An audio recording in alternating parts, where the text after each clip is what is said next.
We're going to get started, I think. We've got just a few more people, but that's why we record it now and catch up online. There you go. Yeah. So, all right. Well, feels kind of weird. There's 3 people. I feel like I'm preaching here, but yeah, ask a lot of questions. And we'll just tailor to whatever questions are burning in your heart. Usually I try to leave the questions to the end, but let's just take them as they come up. So, and as Murphy's Law. You miss nothing. There you go. Thank Yep. you. Yep. So. And I saw someone just pull up. Okay. Actually, you know what? Instead of me going back and forth, I'm just gonna put some more out here. Oh, that's a good idea. Yep. I've got. I mean, I could probably speak on this for. This is probably a culmination of 5 years of work, trying to get it into an hour, which was. I was just talking to the other pharmacist. I probably should have broken this up into probably 4 or 5 different seminars. That's how much. So we're just going to have a 10,000-foot view of what's going on with the gut and hormones. And obviously, I see some familiar faces already. If you get bioidentical hormones here, one thing that's always been puzzling to me is, we've got 2 patients that have similar symptoms and they get the same prescription from our lab, but yet it works in one and not the other. It's like, well, why? And you test their levels and they're quote unquote fine and they're in the normal range. And it's like, so what are we missing? So this could be part of it. I think it certainly, hopefully I'll convince you tonight that with gut health, that has a much stronger influence on the endocrine system than I was ever trained traditionally. So I think I think we're at the tip of the iceberg with this, and there's more and more information. So maybe everything we learned tonight is going to be obsolete in 3 years, who knows? So hopefully not that bad, but yeah, so. My medical disclaimer, hello. I will let you read that at your leisure, but in a nutshell, I'm not a doctor. I have a doctor of pharmacy degree from Madison. I can't change your medication. I can make recommendations to your doctor. And yeah, all of these, basically what I'm going to say for the next hour is just my opinion. So yeah, it's not medical advice. Something we're very proud of. We're the first PCAB accredited pharmacy in the state of Wisconsin since, 2009. So I think there's got to be less than a dozen of us right now. It's still pretty rare to be an accredited compounding pharmacy. And so we've been doing this quite the longest. My father-in-law started compounding in the early 90s at Yield Pharmacy in Glendale. It goes way back then. So we've got over 22,000 formulas. So if there's something that you can't get at your local pharmacy, we could probably cook it up for you. So outline for tonight, again, just a brief overview of the endocrine system. Why are we even talking about the GI tract, which is, I think of it from a simplistic standpoint that it just processes our food. There's one there for you. But it actually, again, I'll convince you tonight that it's part of our endocrine system too. So it's not only just digestion and extraction of nutrients and that type of thing, which it is, but it's much more than that. So. Review common causes of hormone imbalance. So that's what I see every day. It's where you get 10 patients or whatever, 100 patients, 1,000 patients, and they all seem on paper to be similar with deficiencies in hormones, and you replace those, yet some get better and some don't. And so I think the gut does play a part in it, and I think it's a bigger role than we think, or that I used to give it credit for. We're going to get into the weeds a little bit with, I just broke this down to 4 categories. The HPA Axis, so those that are stressed and they have high cortisol levels.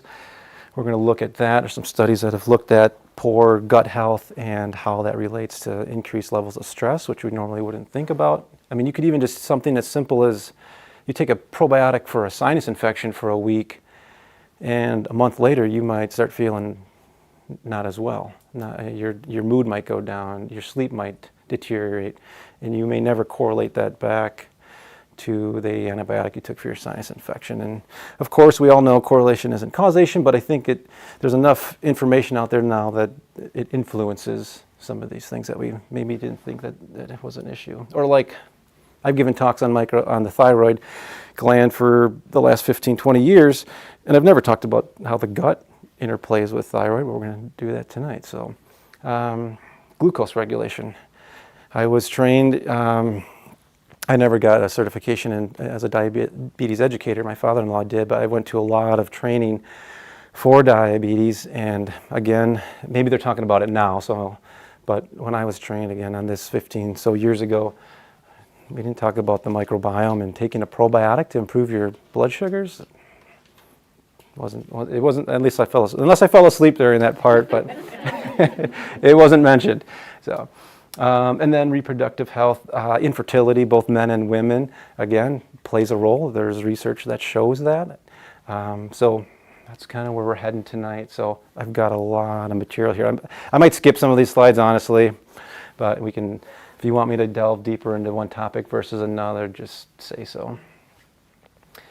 So the endocrine basics, I just, again, my traditional training in pharmacy school, it was pretty much everything on this chart. I'm just going to read this off, just so it's out there. But the pineal gland, which is producing melatonin, the hypothalamus, pituitary, thyroid, thymus. We talk a lot about adrenals here, kidney function, pancreas. Tonight we're going to, enters the new player of the gut microbiome. But then ovaries, uterus, testes. That's usually what we think about in the endocrine world, in the endocrine system. But we're going to spend really the majority of tonight talking about all of these bacteria that need to be fed prebiotics. They themselves need food, right? We all kind of know that. They're these living bacteria that are good and bad guys in our GI tract. They need to be fed properly, which in my opinion, most Americans eating a typical American diet we're not even feeding our microbiome the right fuel. So because of that and many other reasons too, we'll get into toxins, but then we're not getting the right output. We're not getting the postbiotics. They're the byproducts of the bacteria. We're not seeing the benefits of them because we're not feeding them the right fuel. So, but yeah, so growth and development, metabolism, how your body gets energy from the food that we eat, sexual function, reproduction, mood. So again, we could probably delve into this all night, but just in a nutshell, the endocrine disruption, how do we get into a dysbiotic GI tract in the first place? Some things might seem pretty obvious, others might be not so much, but just genetic predisposition. So do you methylate well? Do you have the MTHFR mutation or the COMT mutation? That could make a difference. I'm not going to get into those, but genetic mutations. Standard American diet. So if we have low fiber, think of fiber as fuel for the bacteria. So if you're not feeding this slew of bacteria that we are dependent upon now, they're not going to operate properly. But then you feed them. You don't feed them the good stuff, and you feed them too much of the bad stuff, then we're feeding the bad guys and starving the good guys potentially, or we're eating a lot of sugar, and then we've got not bacteria that's overgrowing in our GI tract, but now we've got candida overgrowth, So how do we even know if that's there? I'm not going to get a lot into testing tonight, but those are some of the things probably after tonight that you want to think about as well. Do I have some of these symptoms? How do I even know? I got to go back to my doctor and actually get we'll talk a little bit about, we have a couple of microbiome tests that we can talk about tonight, but that's not the main goal of tonight, but we can get into that if we want to. Causes of endocrine disruption. Just again, going back to that sinus infection. I used to take what did I used to take when I had sinus infections? Augmentin, amoxicillin, and clavulanic acid was my kind of go-to to knock out a sinus infection, and I did that for 3 or 4 years, and it just didn't seem right. It was like, why am I constantly having the sinus infection? And I won't get into all of that, but I would argue that chronic antibiotic use, and this has actually been shown in studies over and over again, that chronic antibiotic use is going to start disrupting your GI tract, or you're going to have more of a possibility of that becoming problematic. Unless you're like really faithful after you take your antibiotic, or even during the antibiotic course, you're reseeding the soil, so to speak, and you're taking a probiotic, but is it the right one? We'll get a little bit into that tonight. Some of these things are obvious, like if you have a tumor, if I get patients every week that come in here, or maybe not every week, but at least every month, I've got a nodule on my thyroid gland, and it was cancerous, so they removed my thyroid. Oh, and when they went in there, it was worse than they thought, so they removed my whole entire thyroid gland. That's a problem. We'll get into that tonight. So how do we fix that? Stress, we'll talk a lot about stress tonight. Cortisol, I think we all know that. I mean, stress literally kills and starts, I would argue, in the GI tract. It starts breaking down our gut barrier just by having too much cortisol. So there's some studies that will look specifically at that. Toxin exposure, just things like the pesticides and herbicides that your neighbor's spraying all over their lawn, or will be. Yeah, it feels like April out there right now today, but it's those types of things that we may not even be thinking about. It's the microbiome. I'm going to get deep off into the weeds here right now, but there's the microbiome of our soil. If that is wrecked and decayed because we've been spraying glyphosate all over it, that potentially could lead to a problem, right? Or my wife Monica did a whole talk on xenoestrogens and how disruptive they are to, men and women, but mainly women, and how they're so disruptive to the menstrual cycle and just producing estrogen and progesterone in the body. And the list just goes on and on. We could talk heavy metals, toxicity and so forth. Liver dysfunction, obesity.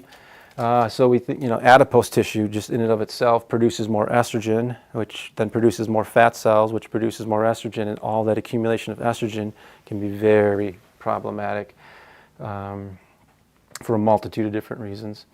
And then the one that we'll kind of focus on tonight is gut dysbiosis. Just having bad bacteria in your GI tract can screw up your estrogen levels. And there's a study, probably about a half an hour from now we'll get to, that will show you just that. And you're like, wait, what? How can just taking an antibiotic for a sinus infection that possibly causes dysbiosis and a flurry of bad bacteria start to screw up my estrogen levels? And you're like, after you look at the studies, and you're like, holy crap, this could happen.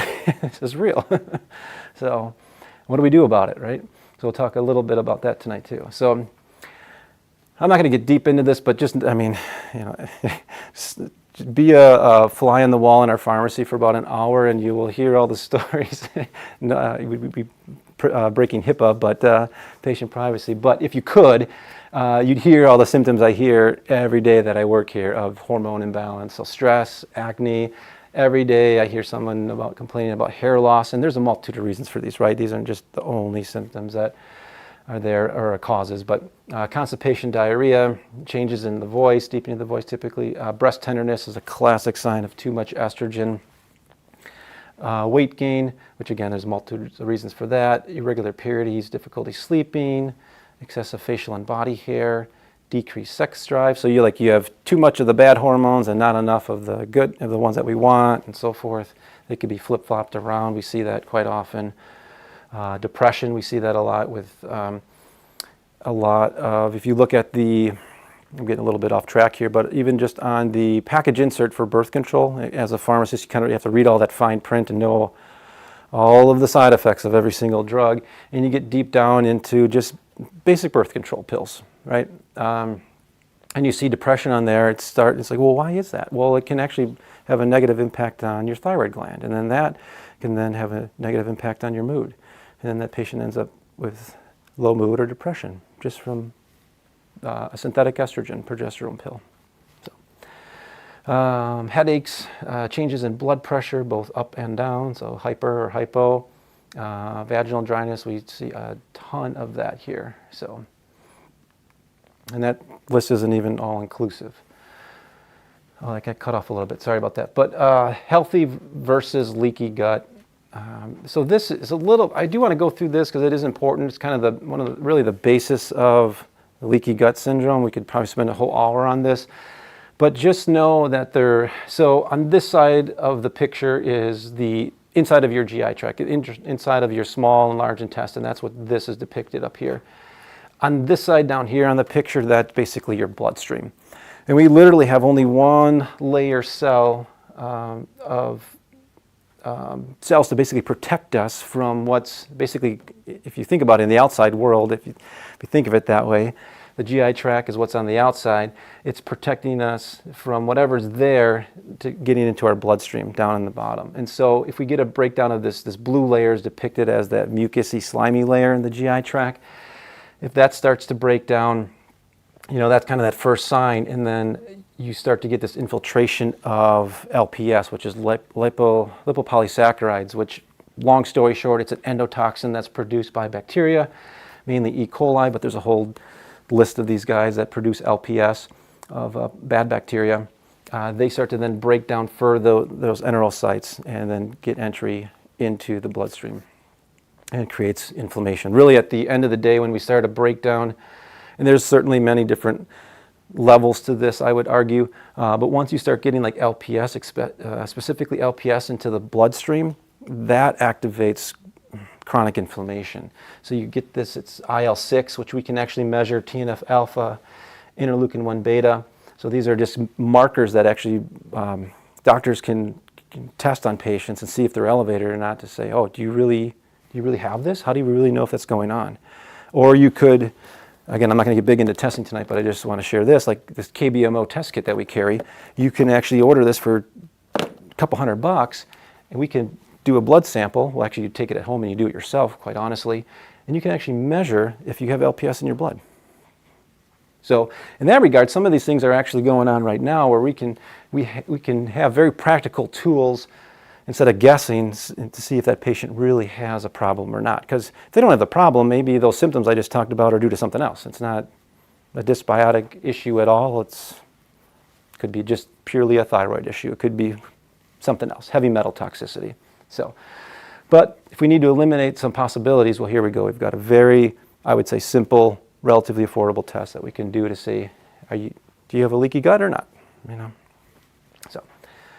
So healthy microbe features, what's going on here? We have increased microbial diversity. What do we mean by that? The more different types of bugs, or if you think of it like different, I'm big into military and following the Navy SEALs and all that kind of stuff. And so you've got different operators with, they're specialized at one particular function, and the other guy specializes in something else, and so on and so forth. If you have a diversity of different soldiers, different bacteria, the stronger your GI tract is going to be. So maybe you got a sniper on one end, and I don't know, somebody that just does hand-to-hand combat. Who knows? Something like that. Low levels of pathogens. So you've got a high level of the good guys, low level of the bad guys. A strong mucosal layer. So that's just this mucin layer. There's particular bugs that we can measure. Like, again, there's a stool test you could do. There's many different kits out there. You take it home, and there's Akkermansia. It's a particular type of bug that will, to put it plainly, it'll degrade the old mucin layer and allow for a new mucin layer to be produced. So just like bones get recycled in bone tissue, I kind of think of it that way. That mucin layer needs to constantly be rebuilt and repaired. So a strong mucosal barrier. Strong tight junctions, so enhanced by vitamin D. So again, we could spend all day just about vitamin D. So these tight junctions you've got these just one layer of cells that's protecting outside from inside, and vitamin D is important for that. But you also have, if you think of it like brick and mortar, the mortar in between here are these tight junctions, and so you can actually look at something called zonulin and see if that is actually in the bloodstream, and if it gets to a certain level, that's another indicator that you've got a leaky gut issue going on. So abundance of keystone species. So there's specific, kind of like generals of the army kind of a thing. You've got certain bacteria that we can measure relatively specifically, I would say, that looks at certain bugs that we really want a lot of them in your GI tract, and so we call them keystone. They're kind of those generals of the GI tract. It's important to have a high amount of keystone species, generals in the army. And then increased production of short-chain fatty acids. One of my later slides, hopefully we get to it, but it lists off a series of different strains of bacteria and phylum that produce short-chain fatty acids. Short-chain fatty acids are basically that byproduct that we're looking for. There's a lot of different byproducts that we're going to be looking at tonight from bacteria. One of the main ones you want to think about are short-chain fatty acids. And I have a few slides coming up in just a few minutes what are, just more specifically about them, but think of short chain fatty acids of being they're fuel to help repair the GI tract, but they also help in a multitude of different ways in the body, all over the entire body. So butyrate, acetate, propionate, those are the most common ones. There's a few other ones in there, but just remember those three. So, well, here it is. It's the next slide up, sorry. So short chain fatty acids influence the production of hormones. So here where we start thinking, okay, how does the GI tract influence the endocrine system? Here's one way exactly. So these short chain fatty acids influence our hunger hormone, GLP-1. So if you're familiar, every day I get calls on like semaglutide and whatever the other names are. Ozempic, yeah, there's this, I don't even care to remember them anymore, but that's the one thing we don't compound here. So if anyone listening online at home, don't call me tomorrow about it. But here's my solution to that is, and this is a little bit facetious, but improve your GI tract, right? You know where I'm going with this. Get good bacteria, or test to see if you have enough good bacteria, test to see if you have too much bad bacteria, make that correction so that the bacteria can make these short-chain fatty acids to help improve your GLP-1 instead of taking a $1,000 shot every month or week or however much it costs. So, in my opinion, there's more ways to do that, but I think for those that know me already, like, let's just fix the problem instead of just putting a Band-Aid on stuff all the time, over and over again. So fix the GI tract, let's feed it the good fiber we need it, maintain with a healthy diet and all those kind of things. Again, easier said than done sometimes, but if this is what's really helping with GLP-1, then why don't we get to the root cause of the problem? So, not that I'm completely against semaglutide, but you get my point, I hope. We'll talk a little bit more about ghrelin and leptin in a minute here. So, touched on this a little bit, but risk factors for dysbiosis. So what else? There was that other list, here's another list, but just, again, general, any type of infection in and of itself can cause dysbiosis, but then I would argue if you take a pharmaceutical antibiotic on top of that, I would argue you're increasing your risk for more dysbiosis potentially. Excessive alcohol, I would even say any alcohol, in my opinion. I haven't seen a study that said like 1 drink a day is good for your bacteria. So if it's out there, let me know. I'd love to read it. Smoking seems that's pretty pretty intuitive. Stress, talked about that. We're going to talk a little bit more about stress and cortisol and how that is. If you can control stress, that's going to help in not only with your dysbiosis if you have it, but just your sex hormones, your thyroid. The list goes on and on and on. And then medications and even natural antimicrobials. So, like example, we've got berberine right here. I took that for years. Love it. I mean, it helps with weight loss. It's a supplement that can be used to help with cholesterol management, blood sugar management, but it also has antimicrobial activity to it. If you take that, and again, I don't know if there's studies even out there for that, but potentially the possibility might be if you're taking too much berberine for too long, that might be a problem as well too. So something that you might think as a good thing, oh, I'm just going to just take this all the time, possibly might be causing you some harm. So we just got to be careful with that too. Just because it's natural doesn't mean it's completely safe. I think we all know that. But more risk factors. So just not sleeping well, insomnia, right? Because then it's that whole rest and repair process. You're not rebuilding your tissue and so forth. And there's many other factors there. But just poor sleep, excessive exercise. We see that with just overdoing it. I have women that come in here and they're like doing these boot camp things, and I'm just like, oh, that's just hearing the stories is exhausting. And I'm just like, that's not, in my opinion, I mean, I haven't tested them, but just from hearing their story, I'm like, that's probably not helping your cortisol. So, and they're like, I still can't lose weight. And I'm like, well, let's look at this a little bit differently, right? The SAD diet, right? The SAD, Standard American Diet, saturated fats, all of the toxins, probably the again, going back to glyphosate and things to that nature that are embedded into our food now, in my opinion, is not helping our GI tract. That's been shown in many different studies. I really don't like glyphosate, don't I? Because I put that over here too. But there's all kinds of different toxins. Fluoride in the water, right? You can even point at that. So chlorine in the water. All right, so effects on gut endocrine function. I'm just going to read this here, but the GI tract, it's the largest, so here it is, the largest, pop quiz, largest endocrine organ in the body, it is the GI, it's the GI tract. There it is. Secretes dozens of signaling molecules, including hormones and peptides. Increasing evidence is indicating, so again, this is not like concrete, right, but there's more and more studies are needed, but it's pointing in the direction that, I mean, a more significant role of the microbe affecting endocrine processes. We still have a lot to learn here, but the little bit that we do know, in my opinion, it's impressive. We got to keep looking at this to ultimately, in my opinion, fix more patients. Let's get these things figured out so we don't have to keep. I got to be careful what I say, but with this being streamed, I'll say that later. I got to be careful. Get myself in trouble here.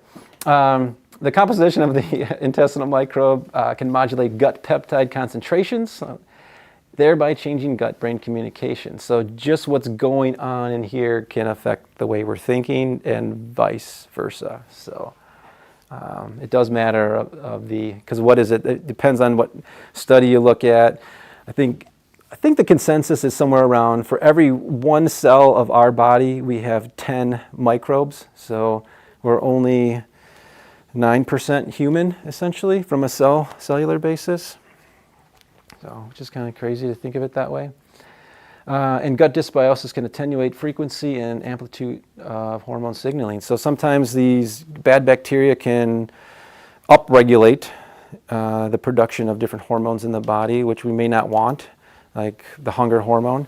But then at the same time, it will downregulate something that we probably do want, which is probably more thyroid hormone to keep our thermostat set correctly. So sometimes it'll move in a positive way, and sometimes it can move in a negative way. So, all right, healthy gut for optimal hormones and neurotransmitters. So going back to those short-chain fatty acids, think of them as signaling molecules. They're secreted from good bacteria into the GI tract and actually into the bloodstream too, but they transverse the epithelial lining and transport through the bloodstream. So you get these short-chain fatty acids that, again, can be healing all over the body, especially for the endocrine system. We actually compound, quick side story, but for like patients with Crohn's disease, we will compound them a short-chain fatty acid enema. We will actually put the ones I had listed before, those acetate, propionate, butyrate, into a solution. It literally smells like poo. Like you could smell it from out here if we're making it in there. As soon as we take if I were to show you the chemicals, the fatty acid, the short-chain fatty acids, they just look all like powdered sugar. But then once you dissolve them in water, instantly smells like poo. Entire store. So, just for your entertainment purposes there. Specific gut microbiota can produce and release neurotransmitters such as serotonin. So you've got this guy here. I don't know his name. I just pulled him off the internet. But you combine them with the basic and amino acid. Think of this as your GI tract. You stick those two together in your GI tract, and you can end up with serotonin. All right, and then you take some serotonin, add some B6 to that, and now you've got melatonin. And so you can kind of see where, if you don't have this critter around, and maybe you have enough tryptophan and you're eating a balanced diet and you're getting enough protein, which is important because tryptophan's an amino acid. If you're missing this guy or this, you might be deficient over here. So that's where I would. How do I want to say this properly? But if you look at SSRIs, which are like your classic, when I was in pharmacy school, your classic antidepressants, I don't want to use brand names, but your fluoxetine, what else is there out there?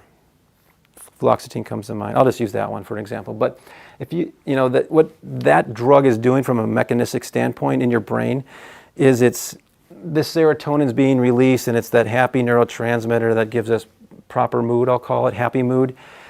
And it's preventing the reuptake into that first neuron. And so, but my argument is if you don't have enough of this to begin with, again, you're not really fixing anything. And so instead of, and that's why sometimes it takes 6-8 weeks for those SSRIs to actually even start working. I think part of it is you're working with the glass, the cup isn't even half full yet. It's, just a small portion of it. You probably don't even have enough serotonin to begin with, and yet you're trying to block it and keep it in the synapse long enough to keep affecting that second neuron. When, again, root cause, I would argue, is, does anyone ever get their serotonin level measured before they get put on a SSRI? I mean, maybe, I don't know. I mean, I don't know the answer to that, but we do neurotransmitter testing here, and we can actually have you pee in a cup and send it out to a lab and see if you're low or not. I'd maybe do that first to see if you're actually low in serotonin before I'm not a doctor anyways, but have you, start taking an SSRI. And again, I see it all the time. I see it every day, every week, every month. We do med intakes here, which is actually required by pharmacy law, to get a proper, a list of the medications you're taking, because as a pharmacist, part of my duty is I'm dispensing you this, I don't know who you are, and you come in and I have you fill out a list. And again, every day I see SSRIs being prescribed, every day, every single day. And it's like, I'm not saying it's wrong, I'm not saying it's bad, but what I am saying is I think we should be looking at other options, other possibilities of why that patient's depressed. And sometimes they're not even taking it for depression. Sometimes they're taking it for anxiety, whatever the case may be is. But again, I would argue, if it's for anxiety, that's maybe you don't have enough GABA. GABA is like your neurotransmitter, that's the brake system to your brain. And maybe you don't have enough of a brake system in your CNS, and that might be the issue. All right, I digress, but just know you got to have the building block, you got to have the good bug, possibly, and to make the postbiotic. You can think of serotonin really as a postbiotic. It's a byproduct of bacteria. Now we can make it on our own, but we also can make it with the bacteria.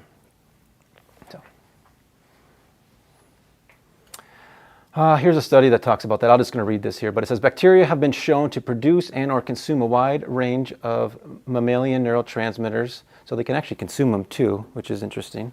So they can actually degrade them, turn them into something else, produce something else, but they can also then make them, including dopamine, norepinephrine, serotonin, and then here's the GABA is kind of that, I always think of it as I'm oversimplifying it, but the brake system of the brain helps with, there's a whole drug class of GABA inhibitors. It's your benzodiazepines, it's your diazepams of the world and your Valiums of the world and all that kind of stuff.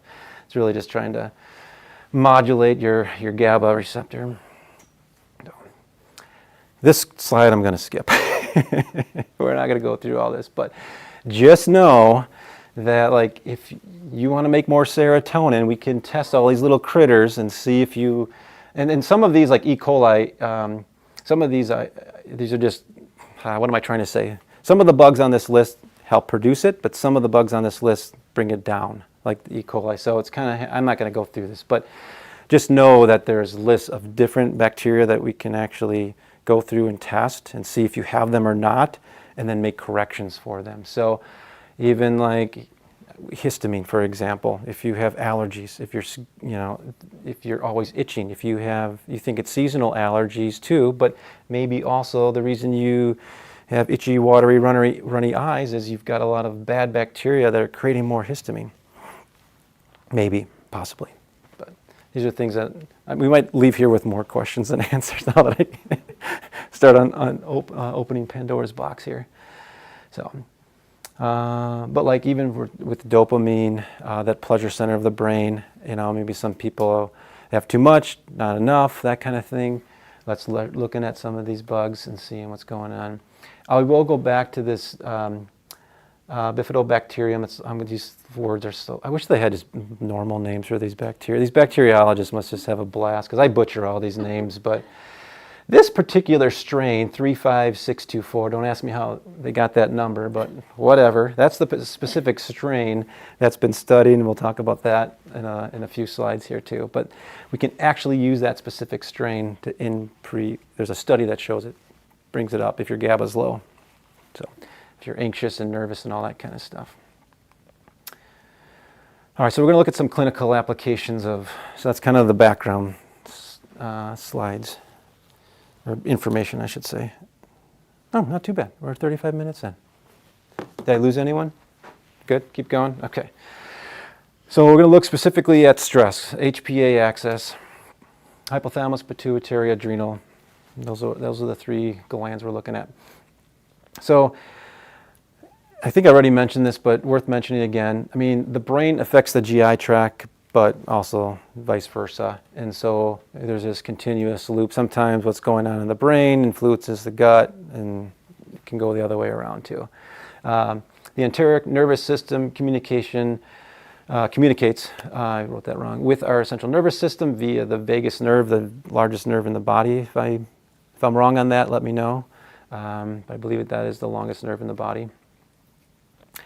It's like the main highway, the main freeway back and forth between the GI tract, the gut brain and the brain.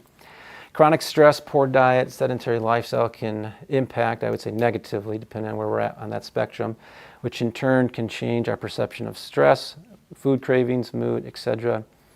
And again, this feedback loop can be in a continuous recycle mode. So sometimes like, just taking in something to help with stress, I don't know, another SSRI or an antidepressant, let's say, may not be the best approach. The other issue is when the HPA axis, when we're under stress, whether I'll say just in chronic mode of stress, then we get this activation of inflammation going on. So that's kind of like another double whammy here. So neurotransmitters get thrown off, but then you've got the inflammatory signals firing off. So stressors can activate the central nervous circuitry, the CHR. This name isn't terribly important. Just know there's a pathway there that's been identified. Corticotropin releasing hormone and the sympathetic nervous system. So that's that fight or flight mode. It's just constantly going. So through alpha and beta receptors, adrenal from the fight or flight nerve endings can release this inflammatory signaling molecule, NF-kappa B, which affects target cells of the immune system, these macrophages that just basically get ticked off because of chronic stress of cortisol. This can result in inflammatory mediators that promote inflammation in the central nervous system. Basically, your brain starts to go on fire. This is the way I think of it. It gets just irritated. Or maybe fire is not the right word. It starts to smolder. That's maybe the better way to say it. Yeah. So we need to calm that down. And again, well, it's right behind me, so I'll just pull it out. But like, here's one particular product. This is the one that's got the bifidobacterium. This is longum 1714. But this has been studied to like improve GABA response, help help patients manage. They're under the same amount of stress, but their perception of it's better. Put it that way. So there's a neat study that looks at that particular strain. Oh. And calm down that inflammation. So, and again, I'm not going to get deep into this, but just know that this whole pathway has been sorted out. So you get into a stressful situation. Well, I shouldn't say it that way. You get into the acute issues, not so bad. It's that chronic day-to-day grind type of thing where your adrenal glands are just continually kicking out cortisol, and then you just get this activation that I always think of it just. It's that, not the thermometer per se, and it's not a light switch, but the dial one, where it's just kind of cranked up and it's stuck there. And that's what starts to happen here. And then this NF-kappa B, which is kind of the master switch of inflammation, that gets stuck on the on position, and then all hell breaks loose is the way I kind of think of it. But you really don't know it per se, although you just always feel like crap. Yeah. So, So just... stress sucks. We all know that. So, and here's the whole pathway. I'm not going to get deep into that, but I mean, inflammatory cytokines. There's like a whole activation of neurotransmitters, inflammatory markers, adhesion molecules. I mean, it's just on and on and on we go, and unfortunately. But there's things we can do from a probiotic, a prebiotic approach that can help calm this down. That's the point of all of that, I guess, is the take-home point. So, not to beat a dead horse here, but consequences of chronic stress, I think we all know this, but increased levels of cortisol, there's an increased permeability of the gut, the leaky wall, going back to that picture of kind of the mucin layer, that blue layer. What's in our GI tract is the outside, our bloodstream is inside. Literally, cortisol can start to break that down. So not even just bad bacteria with LPS can start to break down that wall. Just cortisol itself can do that. It's been shown to do that, which then you get that systemic inflammatory response. A leaky gut can drive more pro-inflammatory state, and that has been shown by, again, measuring these certain markers, TNF-alpha, interferon gamma, and interleukin-6. I think I have another slide on interleukin-6. This guy you can actually go and get measured, this molecule, and if you've got a lot of it, that's just another marker of chronic inflammation. So, and there's ways that we can settle that down. I just said all of that there. I'll read this anyways for those that are even at home watching. But IL-6 is known to activate the HPA axis over time. It also downregulates glucocorticoid receptors, which is not a good thing. These receptors are a feedback mechanism that suppresses the HPA axis. Their downregulation results in hyperactive and overly sensitive HPA axis. It just starts to fry the whole circuitry out, is the way I think of it. Evidence also suggests, this was a rat model that I'm pulling this from, but changes cause a reduction in the hippocampal serotonin as well as reductions in, this is brain-derived neurotrophic factor expression, all which increases the susceptibility to depression. And so again, I think we know with chronic stress enough that that can lead to a whole host of different issues, but it starts to really have a negative impact on the microbiome, on the actual barrier in the GI tract as well. So we have to start looking to fix those things, put those things back together if they are damaged, in fact. Here was a study that looked at particular bacteria that helped improve a chronic stress, and this was a rat model. So there's a lot of information that we're getting from animal models right now that again, a lot more work needs to be done, in my opinion, to, not, because some of this stuff, in my opinion, just doesn't translate over to humans. We got to figure out good studies to test some of this stuff in. I'm not going to go into all of this either, but just know, like with stress especially, a poor diet, dysbiosis, so you've got a lot of bad bacteria going on in your GI tract, that pushes all of these things up here. So you got inflammation, cortisol, stress, and these inflammatory markers can all push tryptophan, which we really want to go into make our happy, good, feel good neurotransmitter, serotonin. We want it to convert into melatonin and help us sleep well. But if we got a mess in the GI tract, we're stressed out, we're eating the poor diet, that can push this metabolic pathway to quinolinic acid, which causes not great things. Depressed mood, irritability, that reduced resistance to stress. So like where today you're under stress, but you can handle things, but then 6 months from now, you're in that similar or same even situation, let's say, but you can't handle it. That's what's going on here. You get too much of this, again, this quinolinic acid. Poor sleep, probably because you're not making enough melatonin, poor concentration. The list can go on and on. So we want to get patients away from that neuropathic, or neurotoxic rather, pathway, get them over to neuroprotection. So where they're sleeping better, the more of a circadian rhythm. I mean, one of the best things you can do too is we all typically, I think, set an alarm to get up in the morning, but we want to start setting an alarm at night to go to bed, right? I think we all want, right? My schedule's way far from that, but yeah, anyways. Do what I say and not what I do, right? So, anyway, I'm not going to... Yeah, that's right, yeah. Just give me 20 years. Mid-60s, yeah. When got a freshman in high school and 4K, so I got a long ways to go. And I got 2 in between there, middle school and second grade. But this just sums up that first slide, like what's going on here, what are all these enzymes, there's a lot of players going on, da-da-da-da-da. You want serotonin and melatonin at the end of the day, and get rid of this quinolinic acid. So reduce your stress, heal your gut, go to bed on time. All right, that was a lot for stress. We're moving on to thyroid dysfunction. This probably applies to, I would argue, gosh, trying to think, probably 30 to 40% of the patients that come to this pharmacy are on some type of thyroid medication.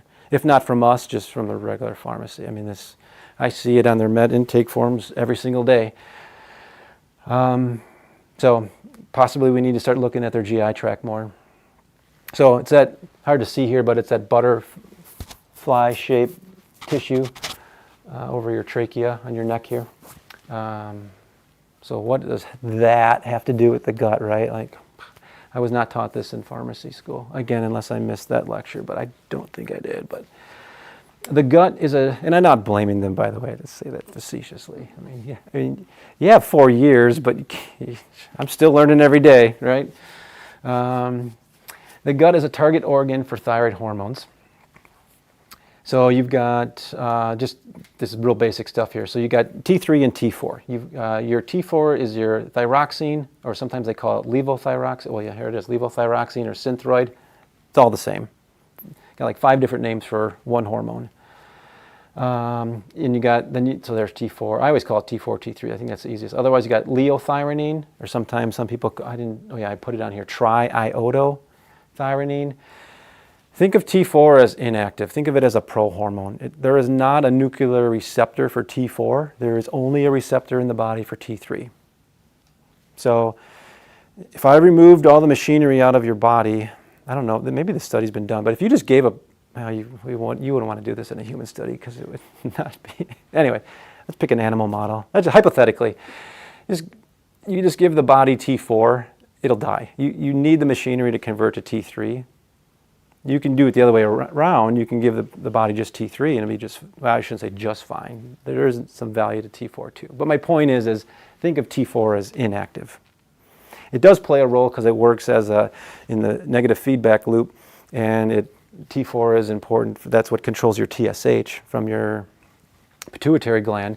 Is once your body has enough thyroid hormone, T4 is the guy or gal that goes up and tells your pituitary, okay, I'm good on thyroid, stop producing thyroid. So there is function and value to T4. I want you to think that there's no use for it. But when it gets down to the nitty gritty, T3 is doing the work. So it's going into the nucleus, creating genes, turning on gene transcription. So that is important to know. Thyroid hormone receptors can be found on the surface of intestinal epithelial cells. I did not know that until I did all this research, but I thought that was pretty cool. I was like, holy crap, there's actually thyroid receptors on the epithelial lining? Huh, I wonder why those are there. Hopefully they're there for a reason. I don't think God just put them there and just like, oh, I got these receptors left over in the bag. Here you go. But microbial disruption is associated, here we go, with Hashimoto's, Graves, orbital, or I can't say that word. When your eyes bug out, right? The orbitopathy. And so, again, we might be having, I'll get to the next slide here, target tissues for thyroid hormone all over the body. I think some of these things we know. I mean, 60% of your T4 is converted into T3 in the liver. If you have a poor, crummy liver, you're not going to convert T4 into T3 very well. And there's probably like, and I don't remember all of the influencers of that enzyme, but that enzyme that converts T4 into T3 is vitamin D dependent. So you have to have enough vitamin D for that conversion from 4 to 3 to work. You've got to have enough progesterone for that enzyme to convert well. And there's some other cofactors in there that I'm forgetting. Controls the menstrual cycle. When we get into the endocrine system, the metabolism of insulin. So I don't know, controls how well our thermostat is burning up macronutrients and controlling insulin levels and blood glucose. Controls or helps influence breathing, both good and bad. One of the big things that when patients come in, they feel cold. That's a classic sign of hypothyroidism. So body temperature, I think we all kind of know that one. Or if you if you have hypothyroidism, you know it. If you're cold all the time, potentially, possibly. It helps with bone health, muscle contraction, body weight, and fat metabolism. But there's a lot of things here too, right? But that's just know that thyroid hormone is working all over the body, heart rate, brain development, adolescence, and so forth, in childhood. So getting down back to thyroid hormone in the microbe connection, here's where you've got this beta-glucuronidase is an enzyme that's produced by gut bacteria, and you've got another enzyme, the sulfatase enzymes, that also are produced by gut bacteria. So what's the point of that? The production of these enzymes can reverse critical metabolism efforts performed by the liver. So the liver is going through, it's doing a couple different things. Simplistically, the way I look at it is the liver, again, 60% of the conversion is happening in the liver of inactive T4 into T3. So that's super important. But also what's going on is your liver on the other side of your, I'm just making this up, but wherever, it's probably not on the different sides, but going through your liver, and it's metabolizing and rendering that thyroid hormone that you just used, doesn't need it anymore, and getting rid of it out of the body. So it's flushing it out of the system. The problem is, what we know now potentially is if you've got the bad bacteria that are producing these enzymes, they could be reactivating that thyroid hormone that you don't need anymore, and it's in your colon ready to poop out, and now it gets, because they reactivated it essentially, your body sucks it back up. So not a good thing potentially. Then you get somebody that's hyperthyroid. Now you over-medicated your patient, potentially, possibly, and you have no idea why maybe. Maybe they took an antibiotic for a couple weeks, created a bunch of dysbiosis, created a bunch of bad bacteria that started producing these enzymes, and their thyroid started to get messed up. Maybe, possibly. So again, a lot more studies need to be done on this, but these are things that we know so far. And again, you can just continue to recycle T3 and T4 that you don't need. And so maybe one day or 1 week you're feeling crummy, and I've had patients come in and say this, and then all of a sudden, a week or two later, they're hyperthyroid and their heart is beating out of their chest and they can't sleep and they have insomnia. And then the next week they're totally exhausted. And yeah. Again, maybe we're going to leave with more questions than answers tonight. So, thyroid T3 hormone and IAP. So this is something where IAP, what is this? This is another enzyme. So I kind of boil this down maybe a little bit too much, but I'll just read this. It's an enzyme that is primarily expressed in the duodenum, the first part of the small intestine. IAP works to neutralize LPS. That's that, going back, kind of trying to weave all this together, but LPS is that endotoxin that's produced by mainly E. coli, which starts to degrade the GI tract. This IAP helps to neutralize LPS. So follow me with that. IAP enzyme production is upregulated by thyroid hormone, specifically T3. So if you have a hypothyroid patient, I'm just making this up now, and they take an antibiotic, they get this dysbiosis, they got a bunch of bad bacteria going on, their intestinal integrity starts to dip down because now they've got all this bad bacteria. They're producing this LPS, and you've clogged up this machine that would normally take care of the neutralization of LPS, and now that LPS can start to infiltrate into their blood, possibly just from taking a course of an antibiotic, or 2 or 3 maybe, who knows. Animal models have discovered a decreased gene transcription in hypothyroid rats. So the assumption there is if you have decreased gene transcription that you didn't produce the enzyme. That makes sense. So still things to kind of flush out yet. And then this is another animal model, or fish, IAP knockout zebrafish. So they don't even have this gear, right? They've gotten rid of it. We're more susceptible to LPS toxicity. So again, more studies need to be done here, but we need, in order to, my point to this is, I don't want to say virtually impossible, but I would argue in where we are now, this day and age, that we're going to come across, some we're not going to make the right choice of a meal every single time, right? Realistically, and so forth. And so, even I did I'll just use myself as an example. I did the microbiome test kit, the bacteria strains, and I had high E. coli. I was off the charts. Luckily, I did this test too, because I was like, holy crap, I'm not as healthy as I thought here, for full disclosure, and I didn't have LPS in my blood, thank goodness. If I had, I would have, done a whole bunch of other stuff. But I'm not symptomatic per se, but it was interesting that I had a lot of LPS. I'm sorry, not LPS, but E. coli in my stool sample. So maybe I have a genetic flaw and I don't make enough of this IAP. Who knows? So again, maybe some more. The water we drank years ago, well, we had, the only thing I know about that, what's it called again? That you had a lot of? The E. coli? Yeah, E. coli was when Milwaukee had. Oh, the cryptosporidium? Yeah. Wasn't that? Who knows what that bug does? Does the water you drink matter? Oh, yeah.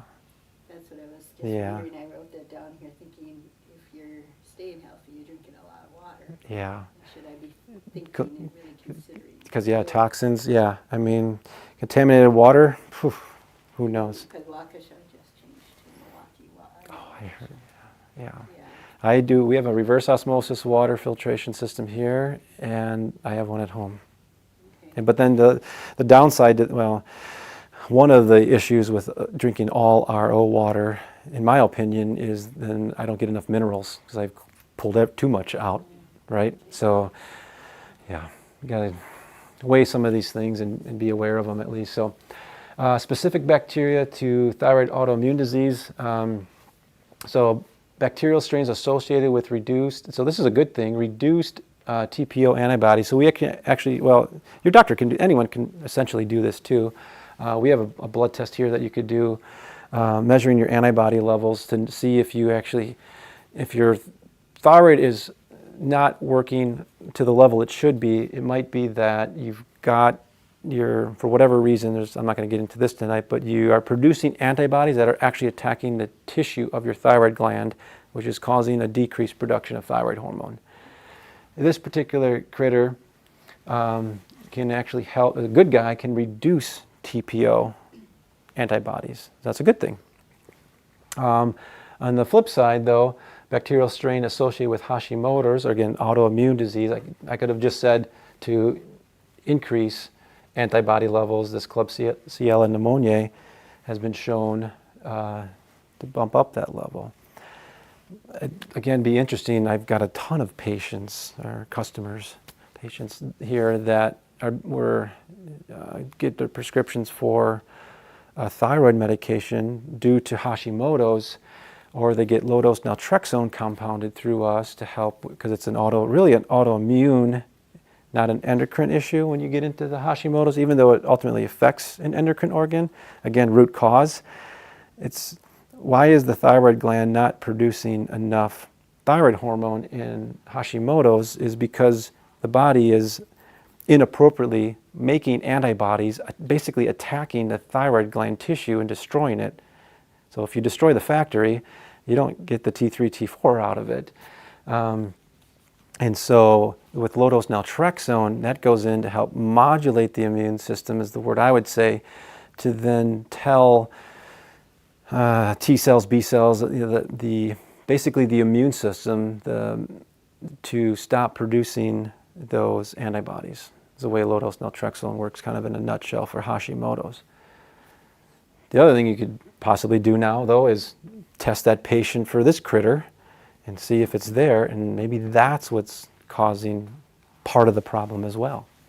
So, again, probably more questions than answers tonight, but just know that there's certain bugs that have been identified in studies that can help with autoimmune thyroiditis and make it worse. So,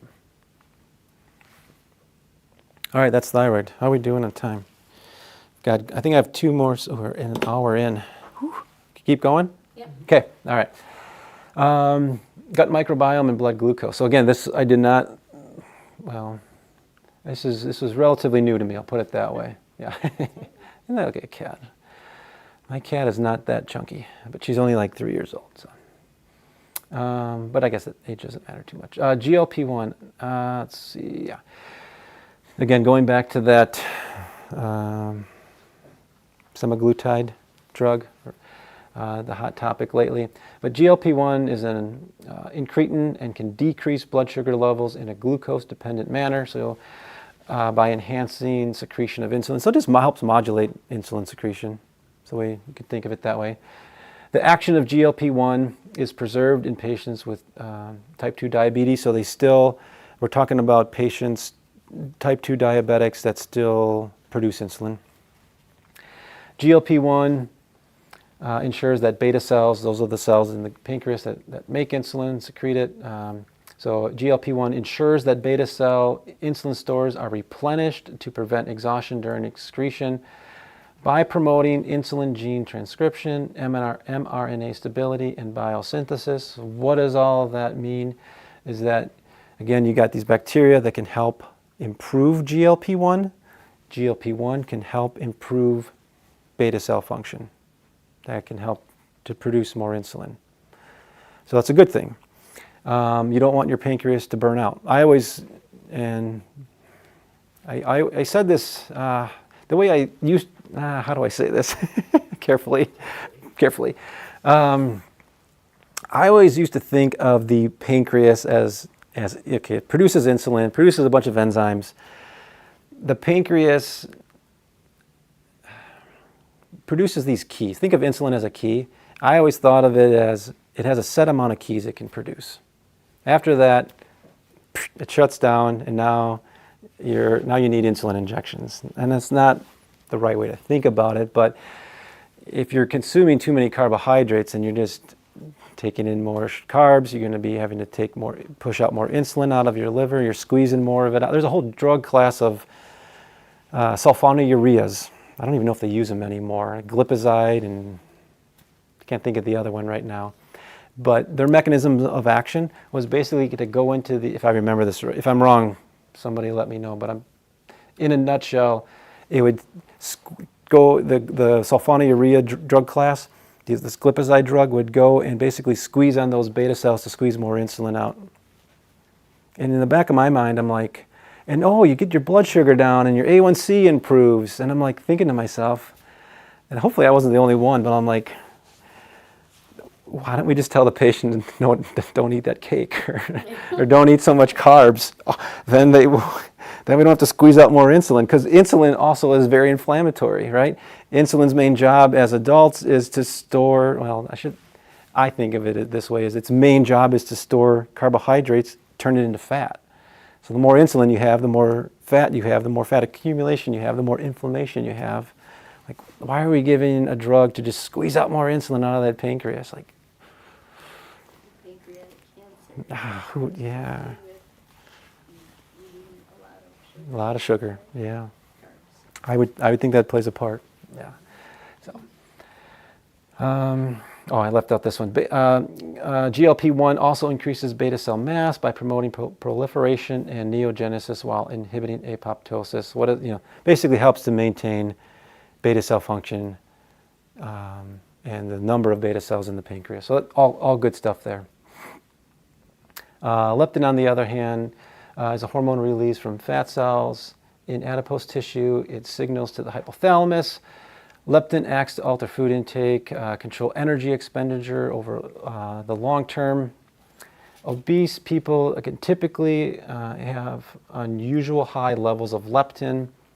This is because some obese people, the brain doesn't respond to leptin, so they keep eating despite adequate levels. In fat stores, the concept's known as leptin resistance. So what are we getting at here? You got this other hormone that's being produced and influenced by the gut, and it's not telling us. It's almost like insulin resistance. Like if you get insulin resistance, you've got glucose on the outside of this fat cell or muscle cell or wherever. Insulin goes up to the insulin receptor, opens the door, and the glucose goes in, and that's how it should work, and that's all well and good. And then you've got leptin on the other hand, where it goes to its door, tries to open up the door, but it doesn't open.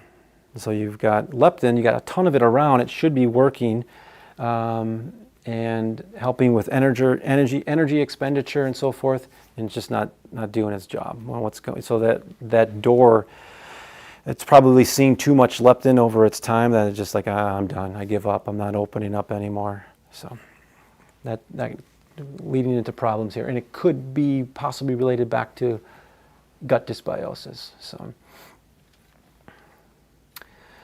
and then you've got ghrelin. Ghrelin's, I'm just going to read it. See that hunger hormone. It's a hormone that's produced and released mainly in the stomach, small intestines to some sort. It has numerous functions, but it stimulates appetite, increases food intake, promotes fat storage. In addition to increasing appetite, ghrelin plays an important role in mediating whole body glucose and energy homeostasis. In the pancreas, ghrelin stimulates the release of glucagon, which increases production, release of glucose from the liver and fat tissue into the blood.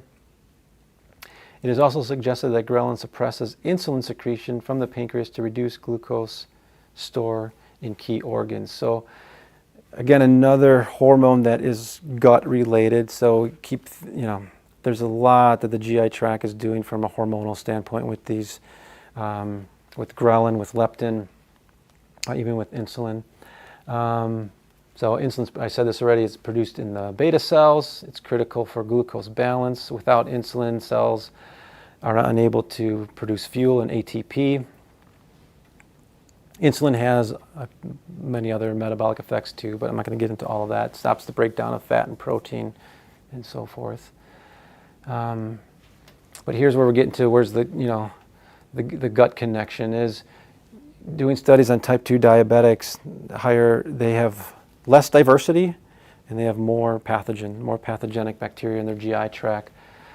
Several studies have highlighted the connection between the gut microbiome and glucose dysregulation. So there's specific strains that have been identified to improve glucose metabolism, insulin sensitivity, while suppressing pro-inflammatory cytokines. Metformin, which is brand name glucophage, I've dispensed tons of that back in the day. First-line pharmacotherapy for type 2 diabetics has been shown to act primarily in the GI tract and alters the composition of gut microbiota. And here we go, we talked about this earlier, increases butyrate production, increases propionate production, so those are those short-chain fatty acids. Increases levels of Akkermansia, that's those bugs that, mucinophilia, those are the guys that go in and kind of recycle, tear up the old mucus layer and lay down the new mucus layer. We think of Akkermansia as one of those keystone species that you need enough of that around to have a healthy GI tract. And metformin, again, here's a pharmacological drug that has been shown to be beneficial to the microbiota, so not a bad thing. So we actually compound metformin as a transdermal cream here. So when you look at, if you've talked to enough people on metformin, there's a lot of GI disturbance with it though. It can be upsetting to the stomach and cause diarrhea. There's possibility of liver issues with metformin. We compound that same drug instead of an oral pill transdermally, put it through the skin, and you only need 1/10 of the dose as you do orally, virtually zero GI side effects, which is kind of cool.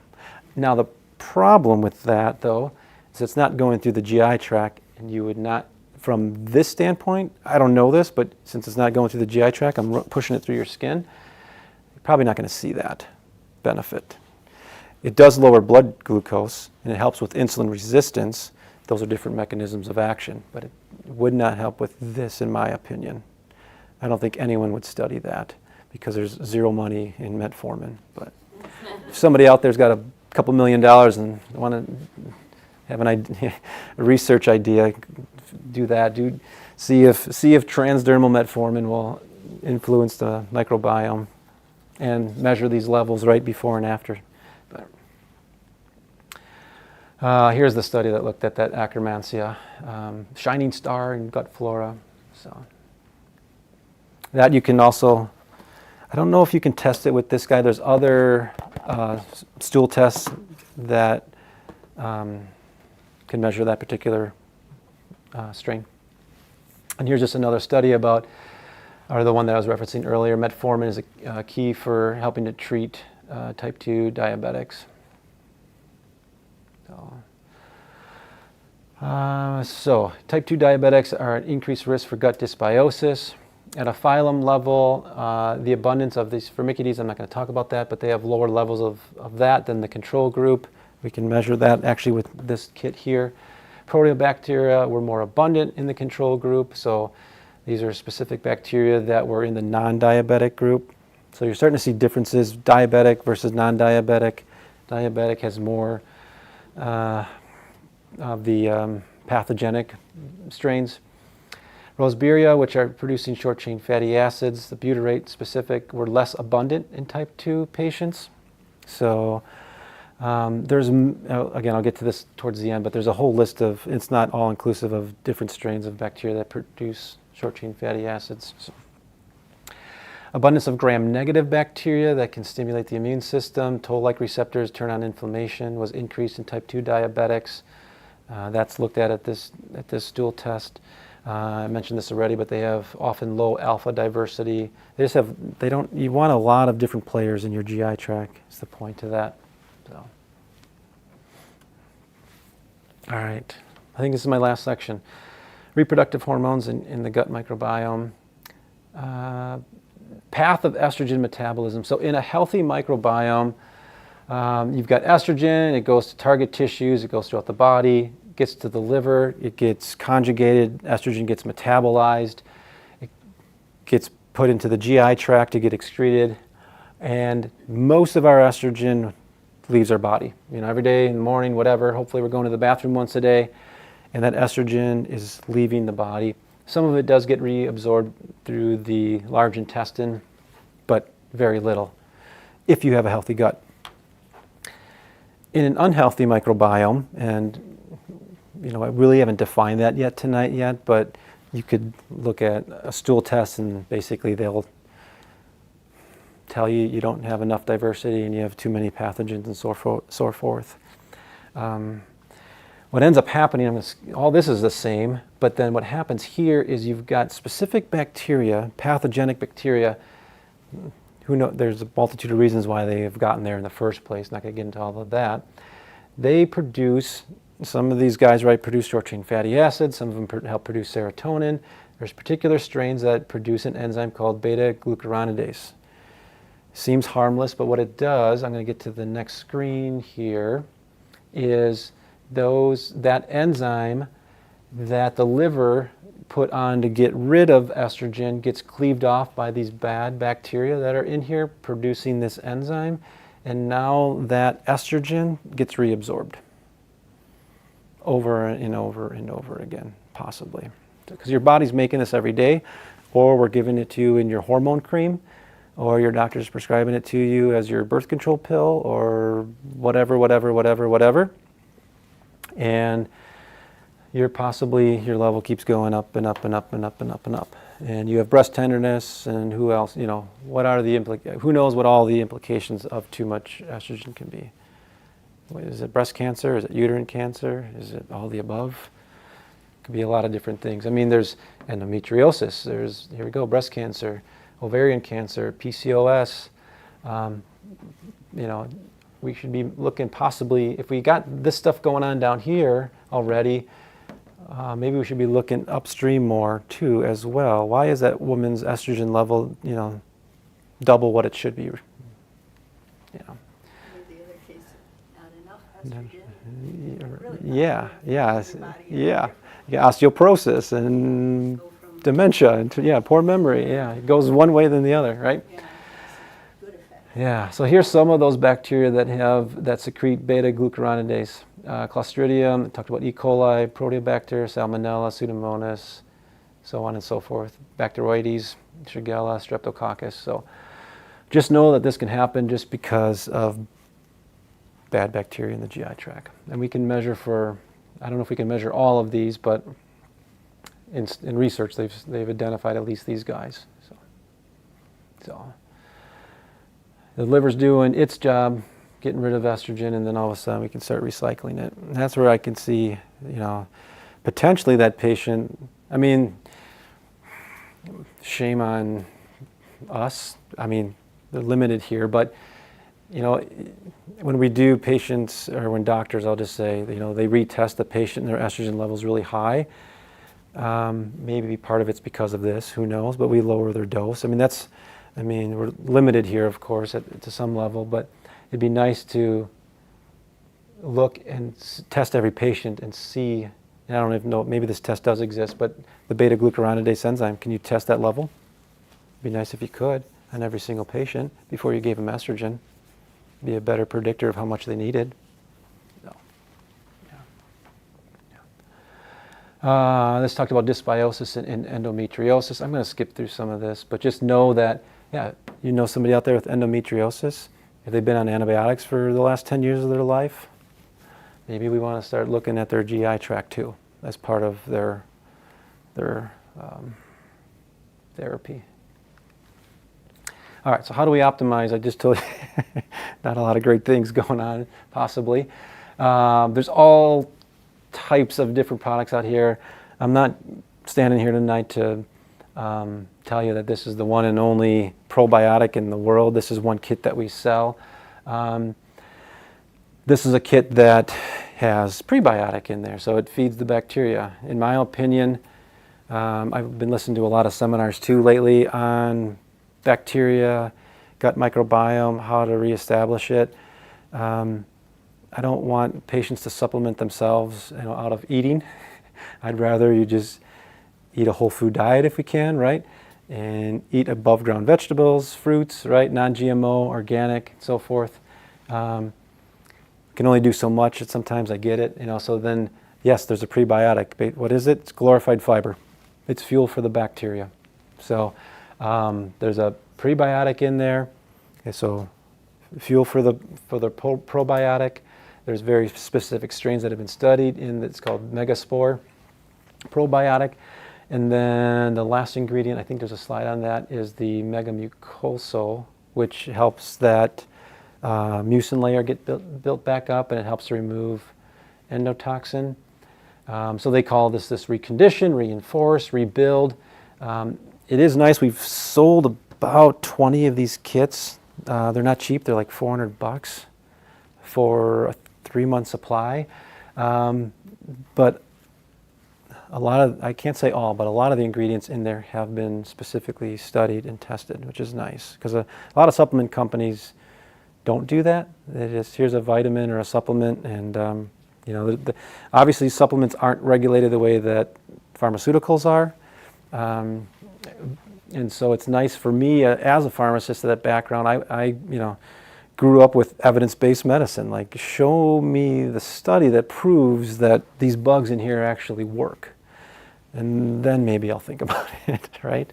And so this company has done that, and they've done a very good job, in my opinion. But just know that there is a process of rebuilding. I should bring back that first slide of that epithelial layer, of rebuilding that and getting it put back together. So that's what all of that's about. This megamucosal, this is rather neat. This is IgG. Do anyone here know about like colostrum or cow colostrum, immunoglobulin G? So this is basically a cleaned up version of cow colostrum. I'm oversimplifying that, but they'll probably yell at me for making it sound so simple. But immunoglobulin G contains, it says here, 45% of IgG compared to 25% of IgGs in colostrum. It helps to bind LPS, Clostridium difficile toxins A and B, and H. pylori. So I think of immunoglobulin G, well, it does a lot of different things, but I think of it as a mop that soaks up a lot of the endotoxin that is produced by bad bacteria in the GI tract. Real simple way to say it. I personally haven't taken this one. I have another company that I've started with 10 years ago that I have sold thousands of bottles of to patients, because I think of IgGs as just immune modulators. It's a supplement. It's sold as a supplement. It's over the counter. And it helps them, in my opinion, modulate the immune system through improving the GI tract by getting rid of the endotoxin. So I'll just read this here for those at home listening online. But unlike milk-derived immunoglobulins, it is derived from bovine serum, making it lactose-free, casein-free, beta-lactoglobulin-free. So even somebody with a dairy allergy, even though this is coming from cows, it's coming from their serum, not the milk, they could still take this and not have in theory, not have a reaction to it. I'll say it that way. So, yeah, strengthens immune tolerance.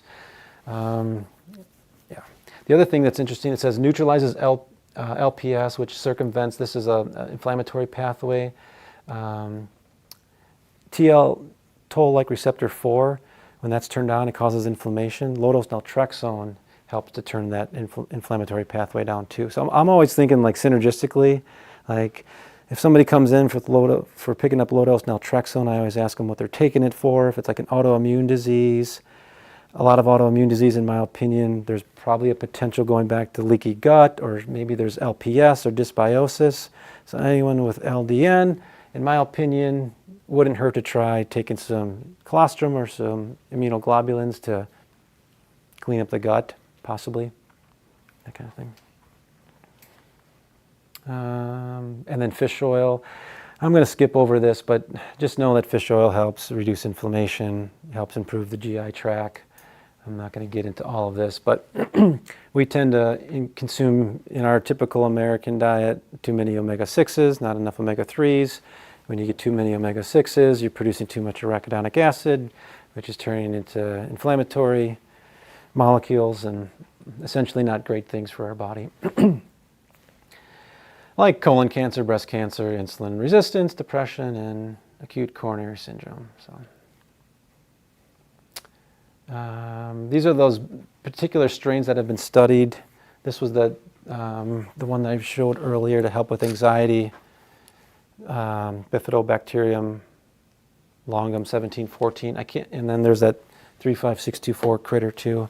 That helps with mood, helping with sleep, helping to have a better perception of stress, maybe the best way to say that. So it's nice that they're actually doing studies on their products directly, which is nice. Because in the whole supplement world, I rarely see that. I don't want to say never, but it's rare. Here's one of the studies that they did on their pre and prebiotic and probiotic. And here was another one that they did as well too, with their fiber blend and with enhancing metabolic activity and so forth. So, yeah, and this is more of that. Helping with abdominal pain. A lot of these are subjective and they're just reports from the patient. But then there was some blood markers. They looked at TNF-alpha, IL-6, so these pro-inflammatory cytokines, those went down. C-reactive protein went down. So those are things that we measure C-reactive protein level here, so there's some things that we could do here. But if you're going to go out and really dig into the weeds and see, if you have these markers, or if you have these symptoms and you can't sleep and you're depressed and you have anxiety, depends how far you want to take it. You start looking at a lot of these inflammatory markers and see if you have them. Here's that last slide on short chain fatty acids. Here's just a short list. It's not all inclusive, but that's there. I think that's it. There's all of my references. Holy smokes. Our website, we just redid that recently. You can order your refills. You can schedule a consult with me. Any test that we offer here, you can get it right online now. We're trying to be more available through the internet. So that's that. And that is, holy cow, a lot of information. I'm exhausted. I'm going to go shut that off and then really start asking me some questions. So since you all paid the big money to be here, I'm going to shut this off. So that's it.